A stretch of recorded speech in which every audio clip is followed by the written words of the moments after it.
Bonjour à tous. La séance d'aujourd'hui est consacrée à 2 exercices d'analyse. On va commencer par le premier exercice.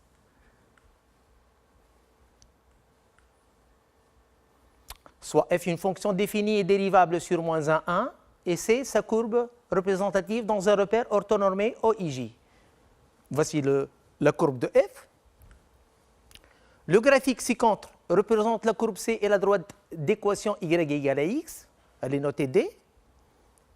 La courbe C admet une tangente horizontale au point O, l'origine du repère, et 2 asymptotes d'équations respectives, x égale à moins 1 et x égale à 1. Dans cette partie, utilisez le graphique pour répondre aux questions. Petit a, déterminer la limite à droite en moins 1 de f et la limite à gauche en 1 de f aussi. Question B, déterminer f de 0 et f' de 0. Justifier que le point O est un point d'inflexion de C. Question D, dresser le tableau de variation de f sur l'intervalle ouvert moins 1, 1. Deuxième question, soigez la restriction de f à l'intervalle 0, 1, semi-ouvert à droite, 0, 1. Montrez que G réalise une bijection de 0, 1 sur l'intervalle J que l'on déterminera. La question B, donnez le nombre de solutions de l'équation G de x égale à x. On désigne par alpha celle qui appartient à l'intervalle ouvert 0, 1. Question C, tracez C', la courbe représentative de G-1 sur le même repère OIJ. Pour la partie B maintenant, on va supposer qu'il existe 2 réels A et B, tels que pour tout x de moins 1, 1 ouvert, on a f de x égale ax plus b plus ln de 1 plus x sur 1 moins x. Première question A, montrez que f' de x égale a plus 2 sur 1 moins x au carré. Question B, montrez que a égale à moins 2 et b égale à 0. On va supposer dans la suite de l'exercice que f de x égale moins 2x plus ln de 1 plus x sur 1 moins x, c'est-à-dire on va remplacer le a par moins 2 et le b par 0. Deuxième question là, montrez que la fonction f est impaire. Troisième question A, utilisez une intégration par partie pour montrer que l'intégrale entre 0 et alpha de ln de 1 plus x sur 1 moins x dx est égale à 3 alpha carré plus ln de 1 moins alpha carré. Question B, c'est une question de calcul d'air. Soit A de alpha, une mesure de l'air de la partie du plan limitée par les courbes C et C' et les droites d'équation respectives x égale 0 et x égale alpha. Déterminer A de alpha. Voilà, on va commencer par les solutions de cet exercice. Voici le graphe de la fonction f. Première question A, la limite à droite, à droite en moins 1 et la limite à gauche en 1. Regardez, lorsque x s'approche de moins 1 à droite, la fonction f elle tend vers moins l'infini. Donc la limite, lorsque x tend vers moins 1 plus de f de x est égal à moins l'infini. Aussi, lorsque x s'approche de 1 à droite, la fonction f elle tend vers plus l'infini. C'est pour cela la limite de f en 1 moins est égale plus l'infini. Passons à la question B. On vous demande de déterminer f de 0 et f' de 0. Il est clair que la courbe de f passe par l'origine, elle est là. Donc f de 0, ça va être égal à 0. Là, vous avez au point d'abscisse 0, c'est-à-dire au point O, l'origine du repère, vous avez là une tangente horizontale. Donc f' de 0 est égal à 0. Passons à la question C. On va justifier maintenant que le point O, 0, 0, est un point d'inflexion de C. Là, je veux rappeler la définition du point d'inflexion. Soit f, une fonction définie sur un intervalle ouvert I, est dérivable en un réel A de I, et c'est f sa courbe représentative dans un repère orthogonal OIJ. On dit que le point A, de coordonnées A, f de A, est un point d'inflexion de CF. Si CF, la courbe de f, elle traverse la tangente en ce point. Là, vous voyez que la courbe de f ici, elle traverse la tangente en haut qui est horizontal. C'est pour cela que le point O est un point d'inflexion de CF. Pour le tableau de variation de f, c'est clair et net que votre fonction elle est strictement croissante sur l'intervalle ouvert moins 1, 1 avec une tangente horizontale au point d'abscisse 0, c'est-à-dire votre dérivée va s'annuler en 0 et le signe de la dérivée il est constant, il est positif. Voici votre tableau de variation. La fonction elle est bien strictement croissante. Les limites on l'a déjà déterminées, moins l'infini à droite en moins 1 et plus l'infini à gauche en 1, donc aucun problème. Il suffit de voir le graphique et les questions qu'on a déjà répondues. Je passe maintenant à la deuxième question A. On va montrer que G est une bijection. Voici la restriction de f qui est G. Sa courbe représentative, elle est là. Ça, c'est le 0, ça, c'est le 1, l'intervalle 0, 1. Et c'est clair que votre fonction, elle est continue, elle est strictement croissante aussi. Donc, elle va réaliser une bijection de 0,1 sur son image. Donc là, G est continu et strictement croissant sur 0,1, donc elle réalise une bijection de 0,1 sur G de 0,1. G de 0,1, puisque la fonction elle est strictement croissante, G de 0, ça vaut 0, et la limite à gauche en 1, ça vaut plus l'infini. Maintenant, on va répondre à la question d'après. Le nombre de solutions de l'équation G de x égale à x. Pour résoudre ce problème-là, il faut tracer la droite d'équation y égale x et ensuite voir l'intersection de cette droite avec la courbe de G. Pour cela, on a tracé ici la droite D d'équation y égale x. C'est une droite, comme vous le savez, c'est la première bisectrice. Regardez là, il y a un point d'intersection qui est l'origine du repère et un autre point ici, il est là. Son abscisse, il est alpha entre 0 et 1. Donc finalement, il y a deux solutions. La droite D, y égale x, coupe la courbe de G en deux points. Le point O, comme j'ai dit, et un autre point d'abscisse alpha appartenant à 0, 1. Donc, il y a deux solutions de cette équation. Alors, en passant au traçage de la courbe C'. C et C' sont symétriques par rapport à la première bisectrice, la droite D d'équation y égale à x. Donc, le tracé, il est simple. Là, vous avez une demi-tangente horizontale pour la courbe C. Automatiquement, par symétrie, la courbe C' de la réciproque elle va admettre une demi-tangente verticale et le tracé en rouge, c'est celui de la courbe de la réciproque C'. Maintenant, je passe à la partie B. On vous donne l'expression générale de f de x, ax plus b plus ln de 1 plus x sur 1 moins x. On va montrer que la dérivée de f vaut a plus 2 sur 1 moins x carré. Alors, pour faciliter le travail, j'ai posé u de x égale tout ça, 1 plus x sur 1 moins x. Donc la fonction f, elle s'écrit f de x égale ax plus b plus ln de u de x. Maintenant, la dérivée de la fonction affine, aucun problème. Ax plus b, là, sa dérivée vaut a. Maintenant, la dérivée de ln de u de x, je rappelle brièvement ce que vous connaissez dans la partie du cours. Si u est dérivable et strictement positif sur i, alors la fonction ln rond u est dérivable sur i, et la dérivée de ln rond u vaut u' sur u. Là, la fonction f est bien dérivable sur moins 1, 1, et pour tout x de moins 1, 1, f' de x, on va dériver maintenant la constante, plutôt la fonction affine à x plus b, sa dérivée, elle vaut a, et maintenant nous avons l'expression de la forme ln de u. Ln de u, elle est là. La dérivée de ln de u, ça vaut u' de x sur u de x. Maintenant, je veux calculer la dérivée de u. C'est une fonction rationnelle. De la forme f sur g, je rappelle aussi la formule de dérivée. Si f et g sont deux fonctions dérivables sur i et pour tout x de i, g de x différent de 0, alors f sur g est dérivable sur i et f sur g le tout prime égale f'g moins g'f sur g carré. Je veux dériver la fonction u, u' de x égale la dérivée de 1 moins x de la forme f sur g, donc gf' moins fg' sur g carré. Tout calcul fait, vous trouvez 2 sur 1 moins x au carré. Maintenant, je termine mon calcul.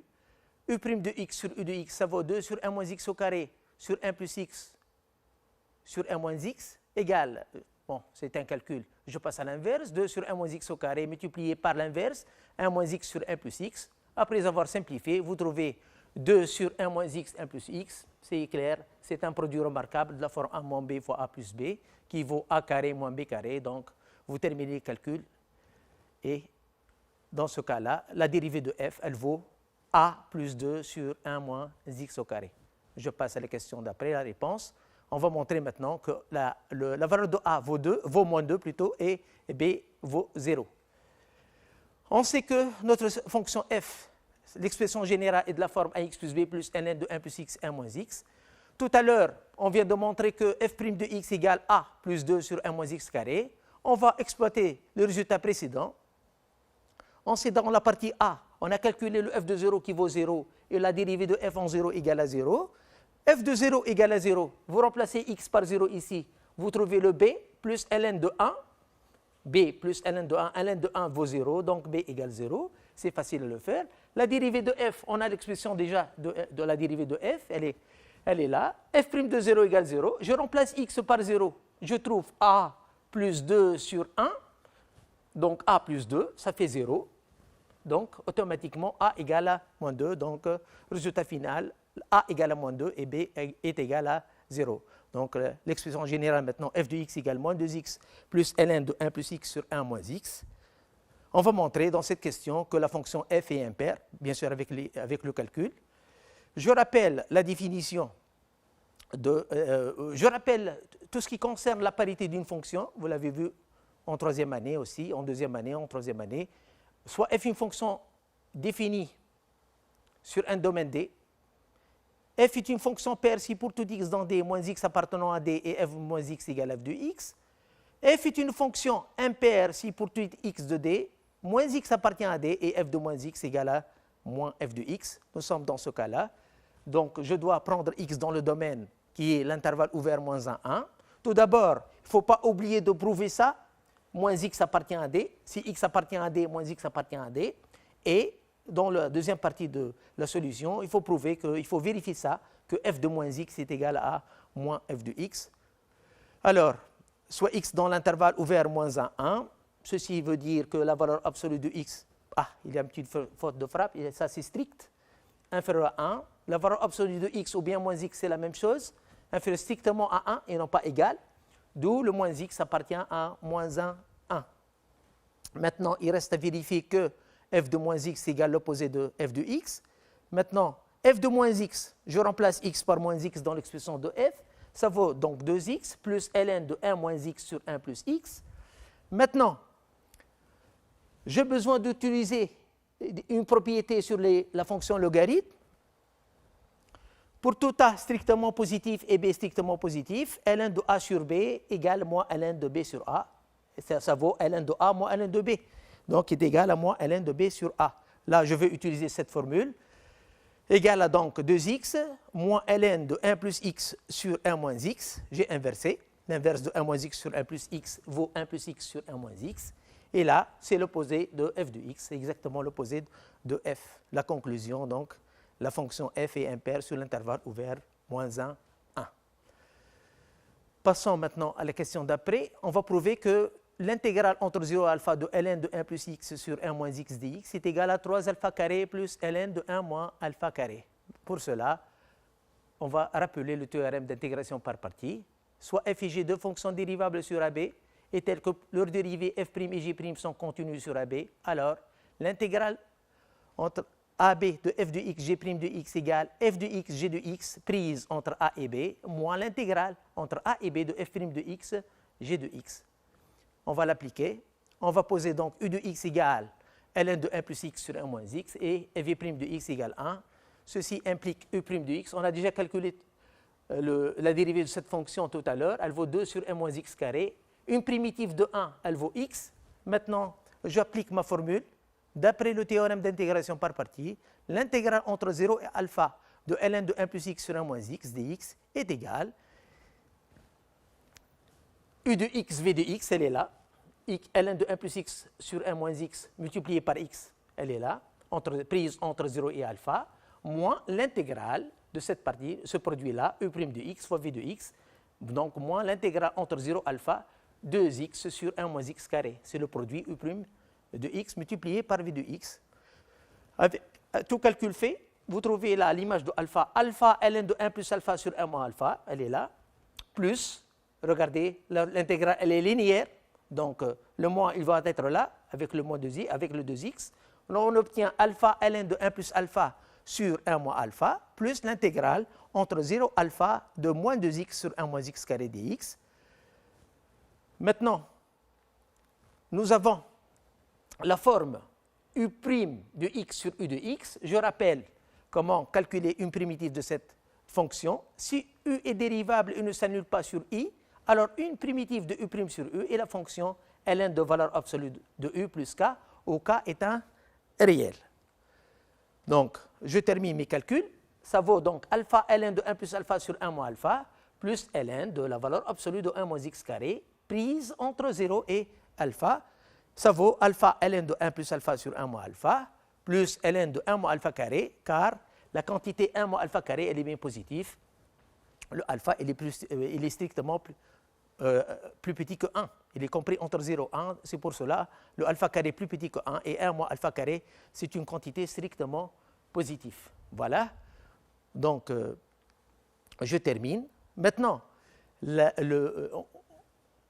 la suite de l'exercice, ça me gêne peut-être la quantité ln de 1 plus alpha sur 1 moins alpha. Donc, il faut revenir à la question précédente, aux questions précédentes. On sait que g de alpha égale alpha. Donc, ça donne moins 2 alpha plus ln de 1 plus alpha sur 1 moins alpha égale alpha. Ce qui entraîne que ln de 1 plus alpha sur 1 moins alpha égale à 3 alpha. Donc, moins 2 alpha, elle va être là, 3 alpha. Ainsi, l'intégrale entre 0 alpha de ln de 1 plus x sur 1 moins x dx égale 3 alpha carré. 3 alpha carré. Je multiplie par alpha. Où est-elle? Elle est là. Alpha multiplié par ln de 1 plus alpha sur 1 moins alpha. Donc, alpha multiplié par 3 alpha, ça fait 3 alpha carré. Et vous avez la quantité ln de 1 moins alpha carré, elle est là. On vient donc de montrer que l'intégrale, ça vaut 3 alpha carré plus ln de 1 moins alpha carré. Passons à la question d'après. Maintenant, la question sur le calcul d'air. On donne A de alpha l'air de la partie du plan limité par les courbes C et C' et les droites d'équation respectives x égale 0 et x égale alpha. Je rappelle le tracé des deux courbes. Voici la courbe de C, la courbe de C', la première bisectrice. Voici le point de coordonnées alpha, alpha. Voici l'abscisse alpha.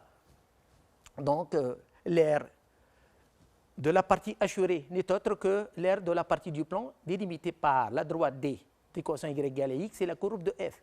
Et A de alpha, c'est cette partie-là assurée, son air multiplié par 2. Pourquoi? Parce que l'air que je veux chercher, c'est toute cette partie-là. Cette partie avec son symétrique. C'est pour cela que j'ai écrit A de alpha égale le double de l'air de cette partie, qui vaut exactement ça. 0 alpha, la valeur absolue de x moins f de x dx, unité d'air. D'accord? Donc, je répète, cette intégrale-là, elle vaut l'air de cette partie assurée. Je multiplie par 2, car l'air elle est invariante par symétrie orthogonale. Et maintenant, je passe au calcul. J'ai enlevé le symbole valeur absolue, vu que la droite D, sur l'intervalle 0 alpha, la droite D, elle est au-dessus de la courbe de C. Voilà. Donc, x plus grand que f de x. Maintenant, on va travailler cette intégrale. L'intégrale entre 0 alpha de x moins f de x dx, ça vaut l'intégrale entre 0 alpha de 3x moins ln de 1 plus x sur 1 moins x. J'ai remplacé l'expression de f de x. C'est très simple de vérifier ce calcul-là. Maintenant, l'intégrale de f moins g, ça fait l'intégrale de f moins l'intégrale de g. C'est une propriété concernant les intégrales. Donc, ça vaut l'intégrale entre 0 alpha 3x dx moins l'intégrale entre 0 alpha de ln de 1 plus x sur 1 moins x dx. Une primitive de 3x, ou bien l'intégrale entre 0 alpha de 3x dx égale 3 fois l'intégrale entre 0 alpha de x dx. Une primitive de x, ça vaut x carré sur 2.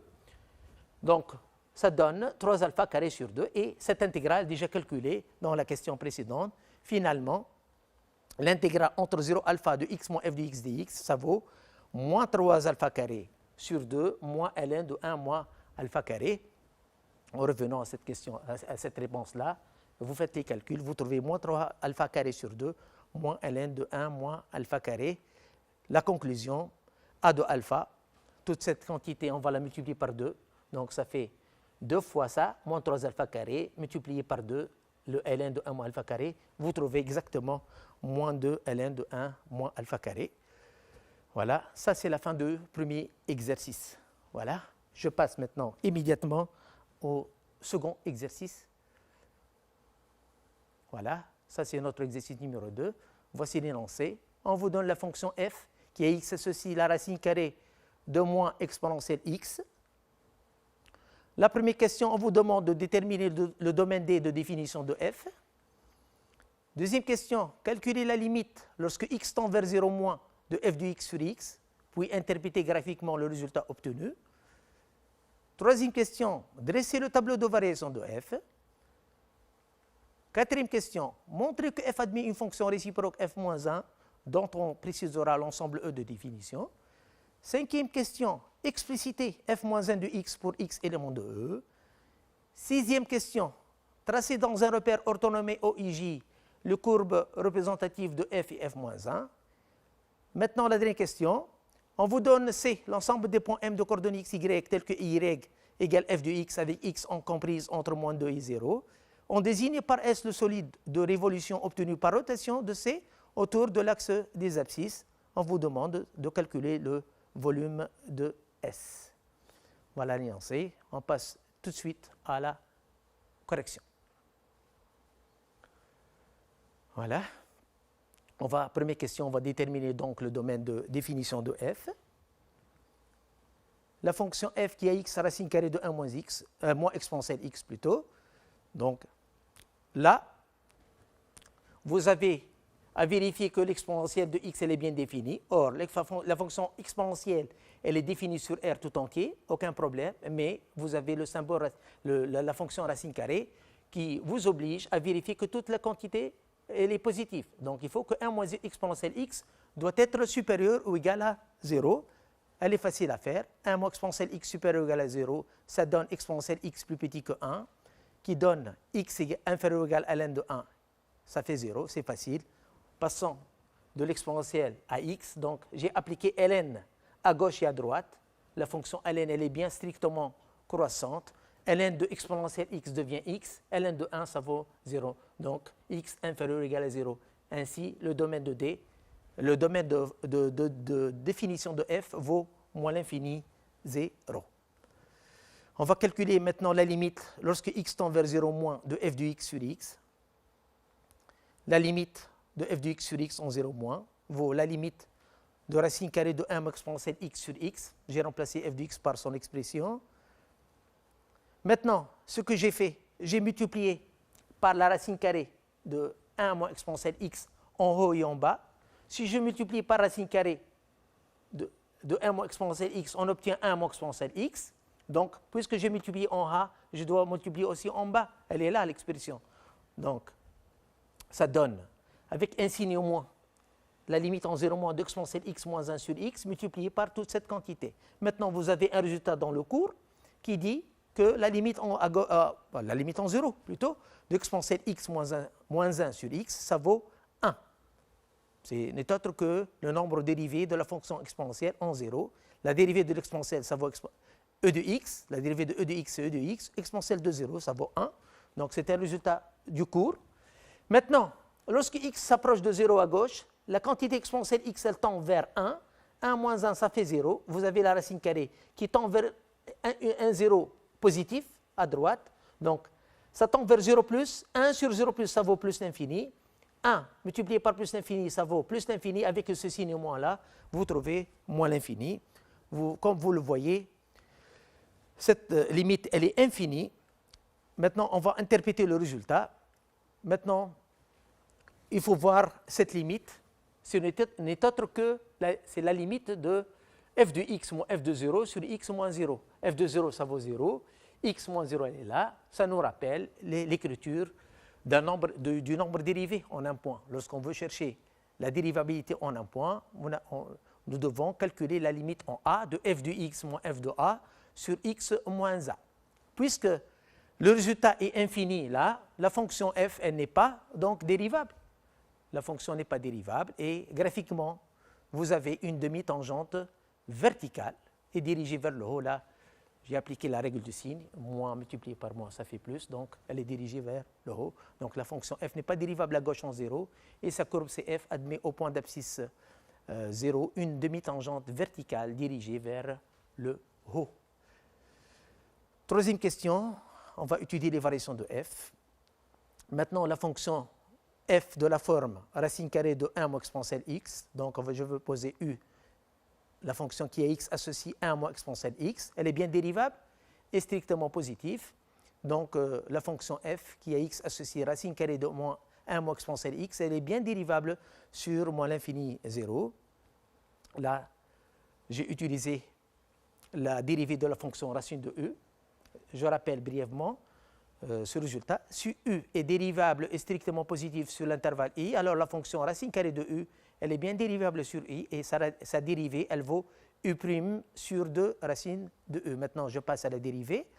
La dérivée de f, donc elle vaut u' de x sur 2 racine de x, avec u de x égale 1 moins exponentielle x. Donc, la dérivée de u, elle est facile. La dérivée de 1 vaut 0. La dérivée exponentielle x, ça vaut lui-même exponentielle x. Avec ce signe moins, elle vaut donc moins exponentielle x. Et là, vous avez la 2 racine de u de x égale 2 racine de 1 moins exponentielle x. Comme vous le voyez, la quantité qui est en bas, elle est strictement positive. L'exponentielle x, il est toujours strictement positif. Avec le signe moins, il est négatif. Négatif sur positif, donc c'est négatif. Le signe de la dérivée, il est strictement négatif. Automatiquement, votre fonction, elle est strictement croissante sur l'intervalle moins l'infini 0. Là, dans votre tableau, il faut signaler le signe au moins de la dérivée. Là, vous avez une barre ici, puisque la fonction f n'est pas dérivable à gauche en 0. La limite, elle est simple, en moins l'infini. La limite en moins l'infini, l'exponentielle en moins l'infini, ça vaut 0. Donc ici, 1 moins 0, ça fait 1. Racine carrée de 1, ça vaut 1. Il n'y a pas de forme indéterminée. Là, vous avez à calculer l'image de 0, elle est simple. L'exponentielle de 0, ça vaut 1.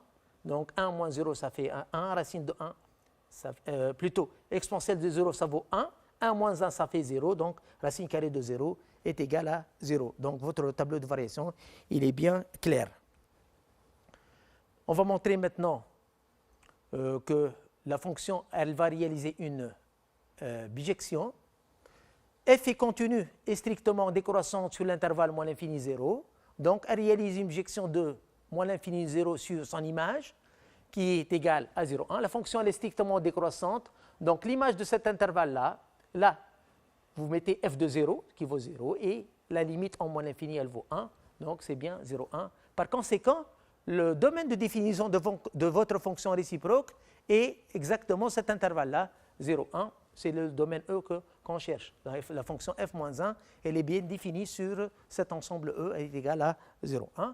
La question d'après, on va chercher l'expression de f-1 de x. On vous demande d'expliciter, c'est-à-dire chercher l'expression de f-1 de x pour x dans son domaine E. Là, vous avez l'ensemble de départ de f-1 qui est 0,1 à valeur dans moins l'infini 0, qui est x associé y. Nous allons chercher y en fonction de x. f-1 de x égale y équivalent x dans 0,1, f-1 de x égale y. Donc, ça donne y dans moins l'infini 0, f-1 de x égale y, avec la réciproque, f de y vaut x. Y dans moins l'infini 0, je remplace maintenant le y dans la fonction f, ça vaut racine carrée de moins exponentielle y égale à x. Maintenant, je passe au carré. Là, je continue mon travail. 1 moins exponentielle y égale x carré, j'ai passé au carré. Là, exponentielle y devient égal à 1 moins x carré. Et le y, il vaut ln de 1 moins x au carré. Si vous avez exponentielle a égale b, donc a égale ln de b.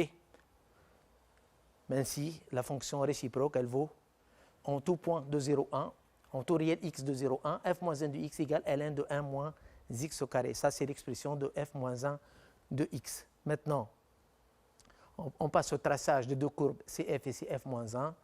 tous les élèves sachent, il faut qu'ils sachent que les deux courbes sont symétriques par rapport à la première bisectrice. Et voici la courbe de f. Vous avez une limite en moins l'infini égale 1. Donc la droite d'équation y égale 1 est une la droite delta y égale 1 est une asymptote horizontale à la courbe de f. Vous avez aussi une demi-tangente verticale, elle est là. Donc la courbe de f elle est strictement décroissante, elle a une demi-tangente verticale. Maintenant, après avoir tracé la droite dy égale x, je trace la courbe de la réciproque. Une demi-tangente verticale, ça donne une demi-tangente horizontale là. Ça, c'est son symétrique. Maintenant, point par point, l'asymptote y égale, d'équation y égale 1 sont symétriques par rapport à dy égale x. Elle va être la droite d'équation x égale 1. Elle est là. Ça, c'est la droite delta prime d'équation x égale 1. Et maintenant, le tracé de cf-1, il est là. Voici votre courbe de la fonction réciproque. Elle est simple. Elle n'est pas difficile du tout. Passons à la dernière question. Calcul de volume. Voilà. Ça, c'est l'ensemble C. C'est quoi l'ensemble C? C'est l'ensemble des points M de coordonnées x, y, tels que y égale f de x, avec x entre moins 2 et 0. Voici la courbe de f. La section de f plutôt sur l'intervalle moins 2, 0. Voici, elle est là. Maintenant, on va essayer de faire tourner cette courbe autour de l'axe des abscisses. Donc, ça va engendrer un solide de révolution. Il est là. Ça, c'est le solide. Vous connaissez la formule du cours concernant le volume, le calcul du volume. V égale pi multiplié par l'intégrale entre moins 2, 0 de f carré de x dx, unité de volume. Maintenant, je veux calculer moins 2, cette intégrale entre moins 2 et 0 de f carré de x dx. Ça vaut moins 2, 0. La racine carrée, elle va disparaître avec le carré. 1 moins exponentielle x dx. Maintenant, un calcul très simple. Une primitive de 1, elle vaut x. Une primitive d'exponentielle x, elle vaut exponentielle x. Et maintenant, tout calcul fait. L'image de 0, ça vaut moins 1. C'est 0 moins exponentielle de 0, ça fait 1. Donc, moins 1, moins. L'image de moins 2, ça c'est le moins 2, moins exponentielle de moins 2. Tout calcul fait, il faut enlever les parenthèses. Vous trouvez 1 plus exponentielle de moins 2. Finalement, le volume est vaut pi, facteur de 1 plus exponentielle moins 2, unité de volume. Voilà, c'est la fin de cette séance. Merci de l'avoir suivi. Bonne continuation et une brillante réussite au bac, chers élèves.